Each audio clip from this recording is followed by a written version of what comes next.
আসসালামু আলাইকুম। পলক সাহেবের আমলে বাংলাদেশে যত রকম সিদ্ধান্ত হয়েছে তার উল্টা মোবাইল সিম কোম্পানিগুলো করেছেন। এই নাহিদ সাহেবের আমলেও এখন সিদ্ধান্ত নিয়েছেন মোবাইল ইন্টারনেটে কোনো মেয়াদ থাকবে না। ঠিক এখনও যে মোবাইল কোম্পানিগুলো একই কাজ করবে না, যে প্যাকেজের বা ইন্টারনেটের বা কল রেটের দাম বৃদ্ধি হবে না, তার গ্যারান্টি কি? দেখবেন যে ঠিক কয়েকদিনের মাথায় প্যাকেজের রেট বেড়ে গেছে, কল রেট বেড়ে গেছে, যেখানে জনগণ অসহায়। যদি আপনারা যদি এই কোম্পানিগুলোকে নিয়ন্ত্রণ করতে না পারেন, বাংলাদেশে বড় বড় কোম্পানিগুলো, তবে আপনারা কোনো সিদ্ধান্ত নেবেন না। দয়া করে এই সরকার কোনো রকম কোনো সিদ্ধান্ত নেবেন না, ভ্যাট ট্যাক্সের কোনো সিদ্ধান্ত নেবেন না।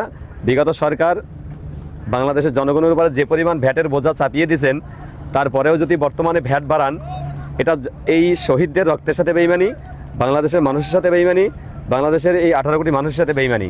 দয়া করে এই বেইমানি আপনারা করার জন্য আপনাদেরকে আমরা বসাই নাই, এবং এই বেইমানি আপনারা করবেন না। যদি করেন তবে একই অবস্থা হবে আওয়ামী লীগের মতো।